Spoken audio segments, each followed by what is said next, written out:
Luka Magic takes on the Splash Brothers, while Heat Culture gets a test from the green team. All that, plus what happened to Phoenix?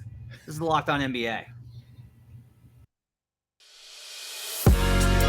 You are Locked On NBA, your daily NBA podcast. Part of the Locked On Podcast Network, your team every day.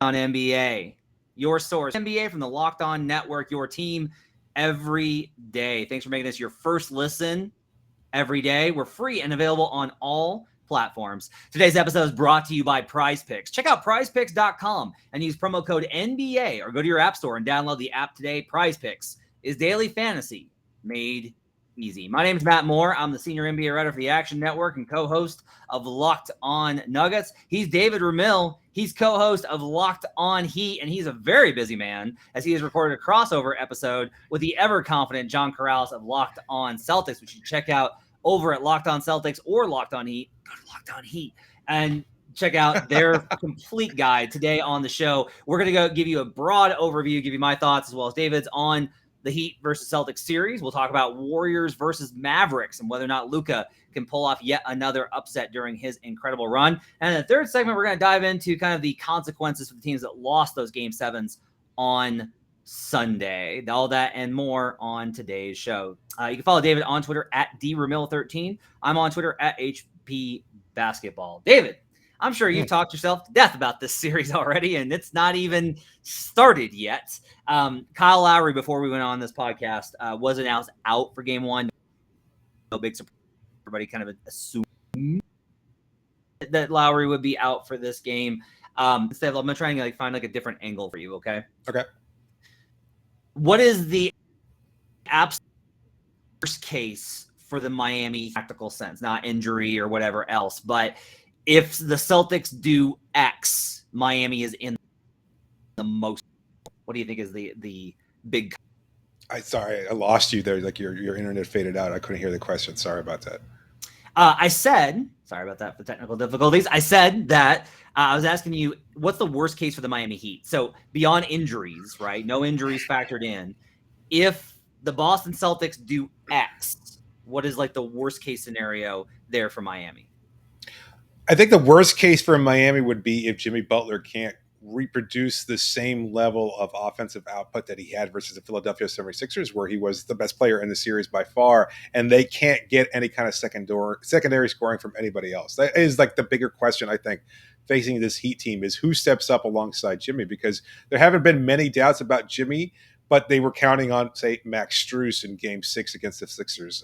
They've been counting on Oladipo or Hero or somebody else to step up, and there hasn't been anybody who can consistently do it. And clearly Boston's defense is significantly better than either Atlanta's or Philadelphia's. And so now you're looking at whether or not they can challenge Jimmy, because they have the kind of versatile wing defenders in Tatum and Brown that can make things more difficult and challenging for Jimmy Butler and his ability to get to the rim, to be able to get that mid-range shot going. I can't count on his three-point shooting as accurate as he was against the Sixers. I don't think that's a realistic thing to count on.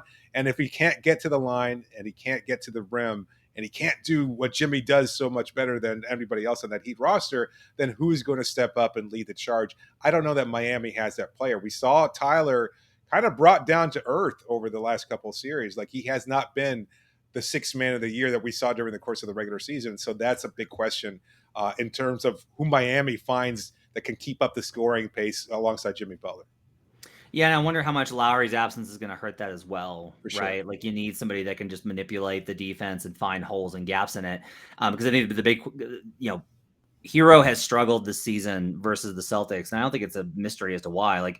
I like Hero whenever he's able to come off of screens versus drop coverage or be able to, navigate through a double team. Those types of opportunities where he can leverage it. If it's a switching defense, especially one with as many good defenders as Boston, I think there's a little bit of trouble. Now, I think there's probably some room there for him to try isolating versus the bigs. They'll have to back off like a little bit just to protect the rim because Tyler is a good finisher. And I wonder if that's going to open up a little bit of the mid-range stuff. The question will be if the Celtics allow that, if they're like, no, one, we're not going to allow you to switch. And if we do get switched, we're going to send help. I think that's going to be like a big determining factor. Like to me, Hero is going to have to play well in this series if Miami is going to win. I do think the Heat offense is being a little underrated. There's kind of this idea that Heat is all defense and that they just can't. My read on them, and correct me if I'm wrong on this, is that Miami's offensive floor is very low. They have nights where it just looks like they can't score at all. But when you look at like their average, or especially when you look at their better performances, and you look at the fact that in the entire playoffs, despite playing the Brooklyn Nets 4 times, the Boston Celtics have 2 games with a 120 offensive rating or better. Just 2. The Miami Heat have 3. They have more. They have more in the 110s. And you're going to say, like, well, they played the Milwaukee Bucks so many times, and that's a great defense. It absolutely is. Like, that gap is significant. Like, I didn't trust the Sixers defense. That's why I had the Heat in that series and felt really comfortable about it, even before Joel Embiid, it was revealed that he was hurt. But for me, I do kind of look at it and I wonder if people are kind of the assumption that most people seem to be making is like the Celtics are going to completely shut down the Heat and they're not going to be able to score at all. And as long as Boston can score, they'll win. And I do think that underrates the shooting that Miami brings to the table, how well Butler has played, and the possibility for Victor Oladipo, Tyler Hero, Kyle Lowry when he returns, any of those guys to be able to give them a spark in terms of off the dribble play. Yeah, no, I think that's absolutely well said. It's like you're kind of the Heat identity when they're playing to their best is constant motion, swinging the ball around, not quite to the same level as the Warriors, who we'll talk about in the next segment. But again, just that constant drive and penetration, kicking it out to their shooters. The best shooting team in the NBA. Somehow that gets overlooked. Everybody kind of want to hangs their hat on the half court offense struggles. All you see is Jimmy Butler getting to the rim and getting to the line. You know what? They are also pretty good. I mean, this is without Duncan Robinson, who I think will have more opportunities against Boston than and we start to see him play a little bit in games 5 and 6 against the Sixers. I wonder whether or not he gets more chances. I think that he will against the Celtics just because they're going to be looking for that spark. We saw Max Strus step up in game 7. So they've got that kind of scoring punch. They do have enough shooting there, and Bam can be a very good offensive player when he's feeling aggressive. And I think that is certainly going to be the case because he's not going to be expending as much energy on the defensive end as he was against the Sixers when he was in such a constant state of denial on Joel Embiid, preventing him from getting easy looks and dealing with that 290-pound behemoth.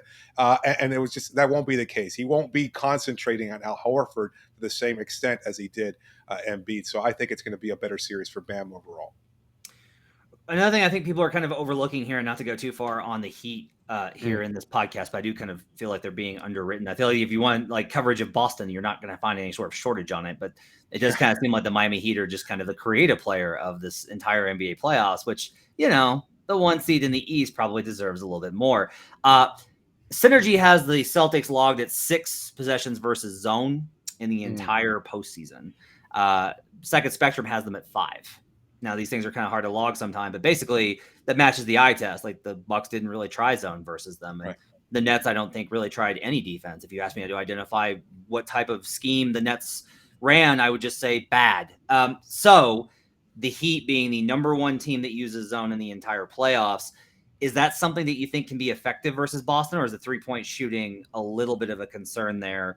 Like their ability to just bust it by shooting, I think, is a worry, but Boston relies so much on rhythm threes. I kind of wonder if zone is going to be something that Spoelstra can use in this series. Oh, I think it absolutely is. Ime Udoka was asked about it following today's practice. I think he's aware of it. He seemed pretty confident that it wasn't going to be that much of a factor. I'm not entirely sure why. Either that he's just selling it to the media and things of that sort, but I think Miami is certainly going to feel comfortable incorporating. Similarly, Eric Spoelstra does a good job of shooting it down. It's not about scheme. It's about intent and purpose when it comes to the defensive end. At the same time, when he throws his zone out there, usually it works. It throws everybody off, kind of makes them uncomfortable, and I think that's a big part of it. I like your point about the rhythm threes because we certainly saw that against the Sixers. I mean, you got a guy like Marcus Smart.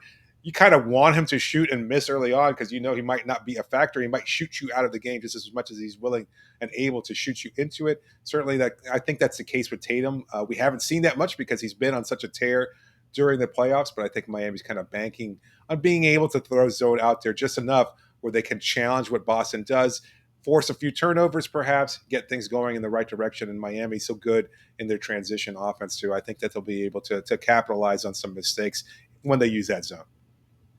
So the regular season series is obviously always going to be messy. It just is. It's just always going to be very messy whenever you're trying to do these analyses. And what you're really looking for is matchups. I don't actually necessarily care about the overall results as much as I care about the matchups. And I did find this stat to be a little bit, I think, alarming, a little bit for the Miami Heat, and it's that Robert Williams had really good numbers in the games that he played versus the Celtics. He's removed from a minutes restriction. Now, Marcus Smart has a little bit of an injury, foot sprain, I think, is what he's dealing with, and he's questionable for game one. How does that Robert Williams, Bam Adebayo matchup feel to you? I think Bam can take advantage of it. I know Williams is a very good defender. I think he doesn't have to worry about defending Williams, certainly. I think he also has to he's just with Bam, it's so difficult to predict whether or not he's going to be the best version of him. And right. We've seen this on and off. Even this season, I think he's much better than he was in past years. But the aggressive version of Bam, and at least that's an oversimplified way that Heat fans can refer to him, it just seems like he's not willing sometimes to pass up those shots. Williams, the size issue, I think, has always been something for Bam. I mean, not to diminish what Williams does, had the Bucks advanced, Bam has struggled more against Brook Lopez, in my opinion, than he has against Robert Williams. So I think he can handle that matchup. And again, defensively, I don't think it's going to take him out of it. I wonder, I think this is a series where, we're not sure exactly what version of Williams we're getting. He might not be able to play as consistently as he did during the regular season. And if that's the case, when does Udoka throw him out there to provide that same kind of spark? Because I think that'll be an interesting chess match in between these two coaches, is that you have this kind of ace in the hole that you can throw out there at times to make things more difficult for Bam to challenge Miami's secondary unit there, because you've got Dwayne Dedmon playing as your backup center. Like, he can't handle Williams. I don't think he can contend with Grant Williams, certainly. It's going to be interesting. Overall, I'd say that Bam could probably handle the matchup fairly well. I think he's going to be keyed up to be able to limit what Williams can do, but it's difficult to predict 100% because we're not sure exactly how effective Williams will be once he returns. Yeah, the what are you getting from Bam question, I think, is something that Heat fans were still a little scarred by after last year's performance. I'll tell you, like, I've never been higher on Bam Adebayo than I am right now. And I do think if the Heat win this series, that we're going to look back and say that while I think it's even possible that Jason Tatum, where like that was the best player in the series, as good as like I wrote a column that said Jimmy Butler's been the second best player in the playoffs, and I believe that. Of like the players remaining, even with Luka, Jimmy Butler has had the best playoff run. Like, he has played amazing game to game to game. However, I can see a scenario where Tatum actually has the best production and he was the best player in the series, but we look back and go, you know who really won that series was Bam Adebayo. That he was the one that really kind of turned it. Like, that's obviously, I think, again, concerning because of the consistency issue. But I think the Heat are live in the series. If you ask me to make a prediction, I'm saying Celtics in 7. But the idea that there is kind of this idea that, well, Boston got past Milwaukee and this shouldn't be any problem for them. I think people are about to get educated that the Miami Heat are a pretty tough out. I think the Celtics win, but boy, do I think this one's going to be close. Should be a really entertaining series. Let's take a break. We'll come back. If you want to hear David's prediction, I'm sure you can catch it on Locked on Heat. We'll take a break. We'll come back and we'll talk about Warriors Mavericks, which is equally going to be fascinating in the Western Conference Finals. We'll do that when we come back. But first, I want to talk about Prize Picks.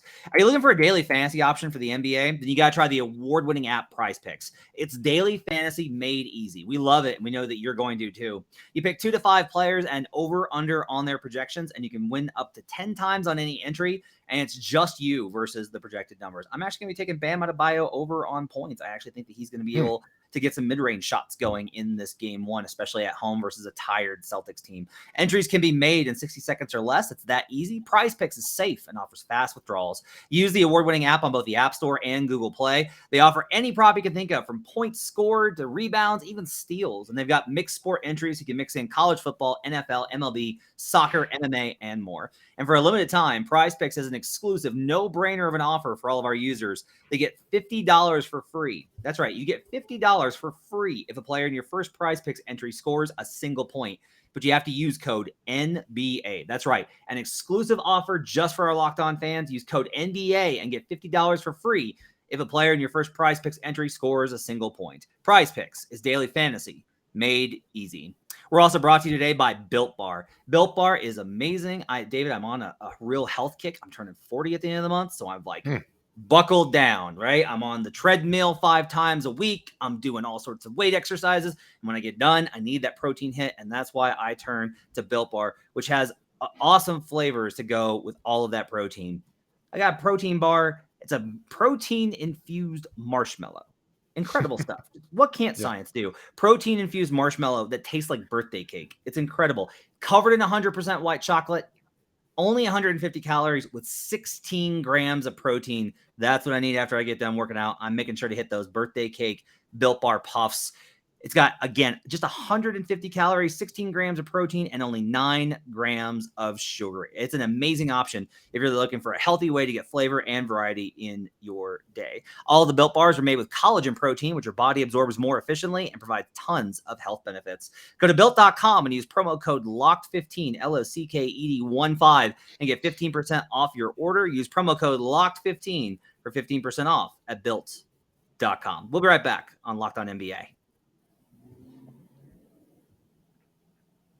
Thanks for making Locked On NBA your first listen every day. Make sure to check out Locked On NBA Big Board. Host Rafael Barlow from NBA Draft Junkies and author of the NBA Big Board newsletter is joined by Richard Stamen, Sam Ferris, and Leif Thulin to give fans an in-depth look into the NBA draft, mock draft, player rankings, and, of course, the big boards. It's free, and it's available wherever you get podcasts. All right, back here at Locked On NBA.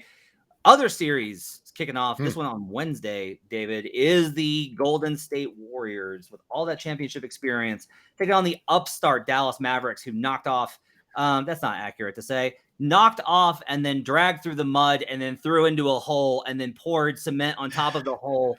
And then I'm pretty sure took a whiz on top of all of that on Sunday, the Phoenix Suns. Absolutely just the best way, and if you're listening to the show, you probably know what offensive rating is, points per 100 possessions. In the first half of that game, David, the Suns had a 58.7 offensive rating. That's not good, right? It's not great, Bob. Not ideal for anybody. So now the Mavericks riding high, Luka taking on, and they're taking on this Warriors team. And this Warriors team, I think, is fascinating. I'll give you my take on it. I'm curious to get your thoughts. My feeling on the Warriors right now is essentially they're of two worlds. There are games where they look like they're old.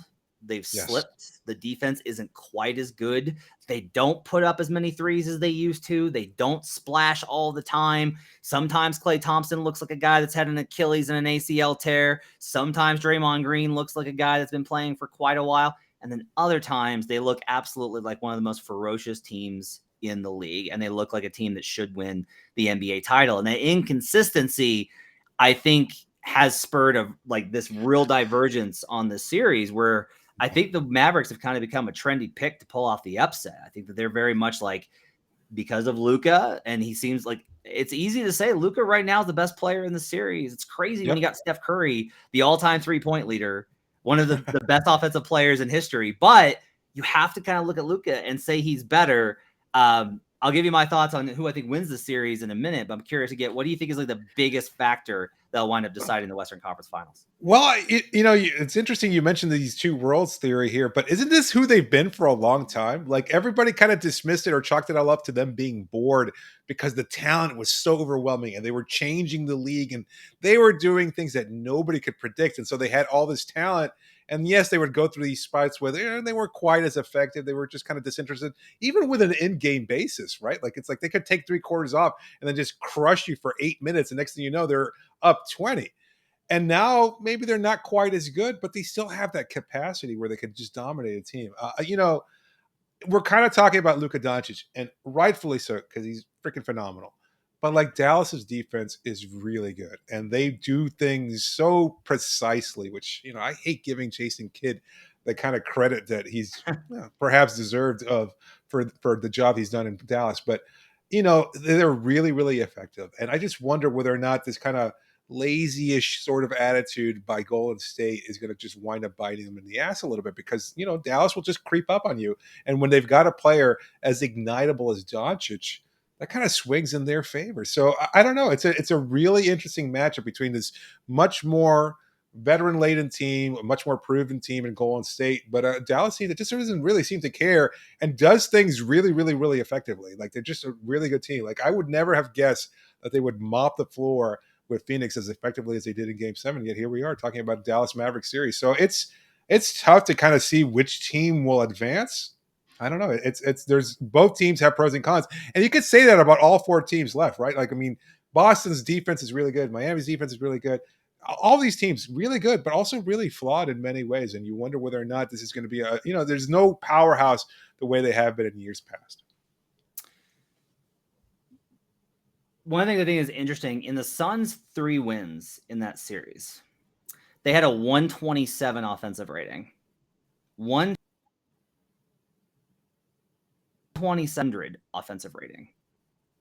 It's crazy. Like, that really was the differential in that series. As much as we talk about Doncic and the shooters and Spencer Dinwiddie and Maxi Kleber and all this, and Jalen Brunson, yep, the Mavs offense is pretty much just like, it's pretty good. That's like kind of how it grades out. And when they win, it's because they absolutely just like destroy teams defensively.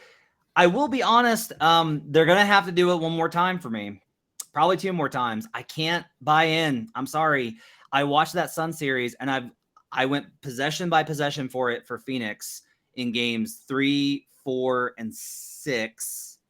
And 7, I think, is just like maybe we just ignore that one. A lot of stuff going on in that game 7.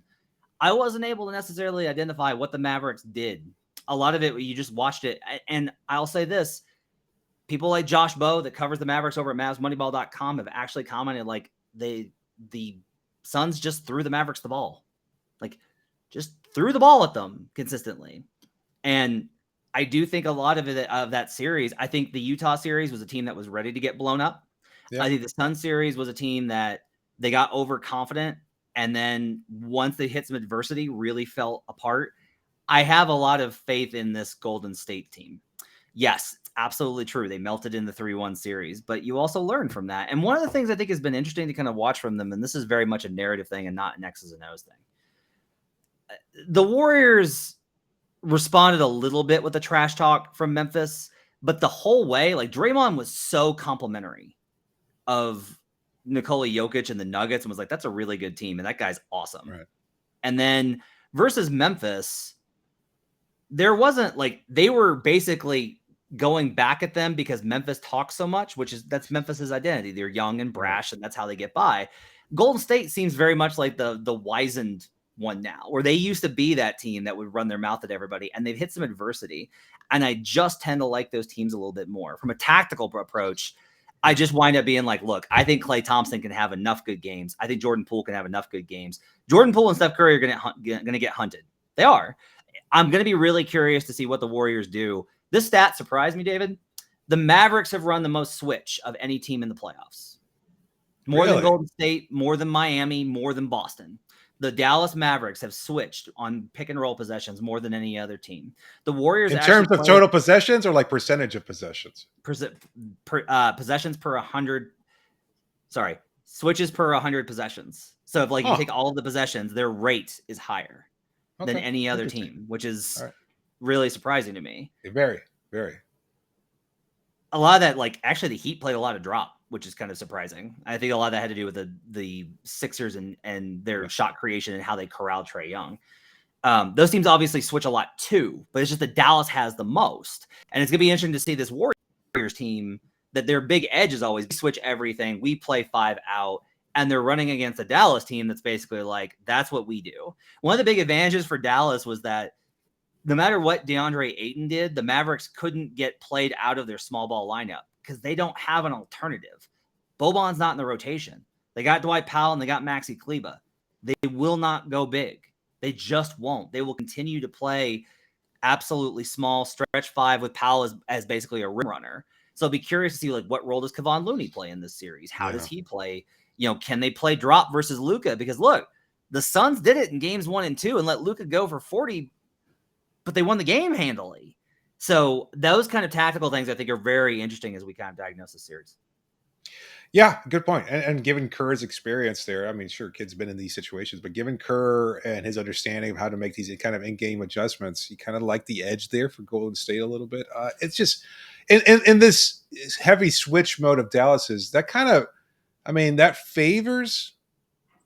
Well, does it really? I'm wondering, like out loud here, like does it favor Golden State's 3-point shooting, their ability to space the floor? They don't really have anybody to attack the rim, but maybe a guy like Jordan Poole in particular could probably take over stretches of the game here and there where he can create more offense for himself. And then if he forces Dallas's defense to collapse a bit, maybe he can spray it out to those wide open 3-point shooters. And given that, that could create the edge. Like this is a big series for Poole to kind of prove that he is the kind of complementary player that he's been throughout the regular season, because I think that could really change things in Golden State's favor. Yeah, I think the other thing that's important to kind of keep in mind here, I actually think that they're going to be able to attack the rim off of cuts, because I think that Dallas, if you watch these possessions with Phoenix, it's really startling. The Mavs players are all spread out to the perimeter, and the Suns just did not have anybody that was good enough at cutting. And the guards were facing such ball pressure, they weren't able to really make them pay. If Draymond can hurt them in that regard, I think that's going to be a big factor in the series. I think Draymond's going to have a great passing series. Turnover is always a big deal with Golden State. You know, the Mavs turn the ball over on turn the Suns over constantly. But again, I don't know how to parse that between great Dallas defense and the Suns falling into a pile of their own vomit. So we'll see how it works out. But it should be a really great series, and we'll have you covered here on Locked On NBA. Why don't we take a break? And when we come back, we'll talk a little bit about what that means for the Suns and their disappointing end of the season, as well as the Bucks coming up without Chris Middleton. We'll do that when we come back on Locked On NBA. But first, I want to tell you about BetOnline. You know, our partners at BetOnline continue to be the number one source for all your betting needs and sports info. You can find all the latest odds, news, and sports development, including this year's basketball playoffs, Major League Baseball scores, fights, and even next season's NFL futures. I'm on the under on the Cincinnati Bengals win total 9.5, because teams that lose the Super Bowl, they always have a rough year. BetOnline is your continued source for all the sports wagering information, from live betting, playoffs, esports, and more. I bet the Celtics live -6.5 when they were up in that first half versus the Bucks, and that one came out through for me. Head to the website today or use your mobile device to learn more about the trends in action. BetOnline, where the game starts. We'll be right back on Locked On NBA.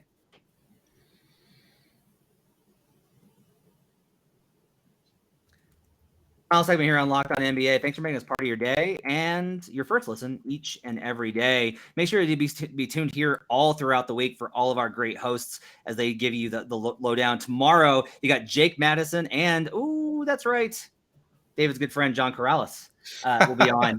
So if this one's been too heat positive, you'll get the reaction from John Corrales tomorrow from Game 1 of the Eastern Conference Finals from Locked On Celtics. David, so I want to talk a little bit about the outcomes from those Game 7s yesterday. Not much league news. There's some burbling about the Suns, not the Suns, but the Kings and what's going on with them. But quite honestly, you and I talked about Kings enough that I want to give them a break. We'll just give the Kings a little bit of a break on the show. But Suns had their season-ending availability much sooner than we obviously thought they were going to. And the DeAndre Ayton situation, I think, is at the forefront of everything with Phoenix, where Ayton plays 17 minutes in that game. There is a lot of controversy over what's gone on with him, some speculation of some disagreement between Monty Williams and Ayton over his role in that second half. A lot of ugliness there. After the game, when asked about it, Monty Williams basically said it's internal. Asked about the extension today, Williams would not say, like, we'd love to have him back, we need to have him back, he's pivotal. To me, the only way I can read this from not giving him the extension all the way through this season, adding the bigs that they did, how the playoffs went down, my read is that I think we've seen the last days of DeAndre Ayton in a Phoenix Suns uniform. Yeah, I'd have to agree with you. We're already starting to see fake trades circling around there for Miles Turner, et cetera. Like, that's a possibility. I think all the smoke is leading towards a raging fire and that Phoenix roster there. And if they can't find a way to make him happy, and if they can't find a way to maximize what he does, and they don't want to pay him the kind of money that he thinks he deserves, well, that kind of clearly points to his last days in Phoenix there. And it's, you wonder how they'll be able to bounce back from that. Again, a lot of that depends on what they were able to acquire in exchange for Ayton, but things kind of just soured there. And maybe this is just a matter of like wins masking a lot of these things. Like if they won, have they been able to advance, have they been able to kind of build off last year's success? You can, that kind of covers up some of the glaring ugliness on that roster there, or kind of the internal strife and things of that sort. But yesterday's brutal loss kind of exposed that a little bit in a way that I don't think a lot of people saw or expected. Maybe Locked On Suns would have more clarity on that, because I don't really think that was a version of the Suns team that I'd seen all year where they were capable of that kind of internal feeding on themselves kind of thing. Like that was just, they were exposed in a way that I didn't expect them to be. And it kind of gears up towards an ugly offseason for them. The sense that I got from Suns fans was they did feel like there needs to be changes, that you just can't run it back after something like that. It's crazy because it's like you win all these games and you have all this success and you get past the Pelicans who, okay, like they were frisky, but they handled them right. Yeah. And then you run into this and you lose a game 7 at home by that margin. It does feel like That's such bad. a catastrophic loss that there has to be a reaction. I will say one of the interesting comments I heard yesterday was if you saw what happened when Chris Paul was removed, that this team looked a lot more like the one from the bubble, which I thought was like a really interesting commentary of just like, because the Suns' rise really was a little bit unprecedented. They go from a sub 500 team that obviously almost made the play-in tournament in the bubble, coming up just short, and then they turn around the next season and they become this juggernaut, and they were just this monster team, and they make the finals. A lot of injuries along the way, but look, the Celtics played the Bucks without Chris Middleton. Nobody said anything about that. So we get here now, and the Suns are once again the best team in the league. They get better year over year. And then now we're here. And so it's a fascinating, like 2 years ago where we thought the Suns were to where we are now is like, there's a lot to kind of, I think, parse through there. Chris Paul said he's not going anywhere. He expects to be back. Obviously with Chris, I think there's always kind of question marks about when exactly he's worn on guys. I just have to be honest, as a big Chris Paul fan, he wears on guys. That's part of the story. The Ayton thing, I think, is a significant loss for them. I think if they think they can get by without him, I think it could be really bad. I have a trade idea though for you, a sign and trade. All right, let's hear that. I got one for you. This is fresh out the box. Haven't heard anything on this. Hornets dump Gordon Hayward in any sort of salary dump deal, and then they commit to a sign and trade for DeAndre Ayton, and you pair LaMelo Ball with DeAndre Ayton. Well, that Hornets team would be a lot of fun. I don't know that they'd win a lot of games, but I think they'd be a lot more interesting. I mean, kind of a maximized version of the team they were this year. Does Hayward help or hinder? I mean, the Suns team would be significantly worse without Ayton, especially given that you're not sure you can count on Hayward. I mean, I don't know. I like the idea, and yet it kind of feels like one of those trades where neither team takes a significant leap as a result. I guess in Charlotte's favor. What's more Charlotte Hornets than that? Elsewhere, the Milwaukee Bucks fall in Game 7 to the Boston Celtics. Grant Williams hits like 1,800 threes, and they get past the Milwaukee Bucks. Got to be honest with you. Like, look, I'm not surprised that the Celtics won Game 7. Home teams usually win Game 7. Right. Again, Suns, really sad. But home teams usually win Game 7. So Boston got the shooting performances that they need. The Bucks were clearly out of gas. Nobody else stepped up. I've been kinder to Mike Budenholzer. I've been more defensive of him. I think overall Bud is a net positive. This was I think to me, this is the worst of even through the Toronto series and through the Miami series. This is the one game that I point to and go, I think Bud made the most mistakes here. Not going to switch all earlier until it was already too late to contain the 3-point shooting. I understand having a game plan and daring guys into Game 7. But when they're at home, those kind of swing shots with where your offense is, I think that's just crushing. Now, I personally think that if Chris Middleton is healthy in this series, that this thing is over in 6. Like, Milwaukee pushed them to 7 without Chris. And I think that once you add Chris in, it's chaos theory. Anything could happen. Maybe Middleton has a terrible series. Like, I don't naturally just go, oh, you just add on the 20 points or whatever. But I do think that Milwaukee has to – there's a lot of questions today. Like, the big thing going today is, like, their cap is a mess and all these types of things. They're still going to have Giannis. They're still going to have Drew. And they're going to have Chris Middleton next year, who won't have played in the Olympics and then all the way through. I think the Milwaukee Bucks will still be a serious contender in the Eastern Conference next season, regardless of what happens with Bobby Portis or Pat Connaughton or whoever else. They got the pieces I think that they need to contend in the East. Yeah, I have to agree 100%. I mean, they've got that top tier talent. I think I agree with you 100%. If Middleton had been out there, it'd be a very, very different series, which is kind of why, not to bring it back to the Celtics, I kind of think that, everybody's slightly overstating how good and how tough this challenge has been for Boston, why they're better prepared for the Heat, but that's a whole other story. Tune in for that crossover that we talked about earlier. As far as Milwaukee's concerned, I'm not too worried about their future. Like, that's an issue that at one point, far down the road, will be much more complicated than it is right now. Or next season, I think they'll be, as you said, a contender. You have those three players, you've got enough. And the problem was they didn't have Middleton. I mean, had he been able to bounce back there, even if he had been a lesser version of the all-star level player that we've seen in the past, it's kind of the summation of Middleton's career, right? Very overlooked. A brief period there where he was kind of over, I think a lot of people were kind of overinflating how important he was or how good he was, and then he's kind of back to being kind of overlooked to some degree. A great defender, great scorer in bunches there, a guy who certainly shifts things in Milwaukee's favor. They're going to be just fine. I think the coaching is fine. The front office, there's some issues there, but I think they can work it out. As far as their coaching, though, I mean, they've got they might have some holes to plug as far as their assistant coaching if they lose Darvin Ham. Yeah. I don't know. Is that a significant blow for what Milwaukee's done? I mean, how big of an issue do you think that might be for the Bucks? I think it'd be huge. I think Darvin was kind of an emotional heartbeat on the bench, as far as I know. I think that would be a pretty huge loss. He's well respected in every NBA circle. He's a lifer. He's been around a lot of successful teams, so I think Darvin would be a big loss for them. But look, assistants could be a lot of assistant changes that there are every season, and they'll go underreported because that oftentimes winds up being like a really big factor in how these things develop. That's going to wrap it up for Locked On NBA. Thanks for joining us for a Tuesday. Enjoy the conference finals. Jake and John Corrales will be back for the Wednesday episode. For David Ramil, you can follow him on Twitter at DRamil13. Make sure to check out that crossover pod for coverage of the Eastern Conference Finals at Locked On Heat. Until next time, we'll see you guys again on Locked On NBA.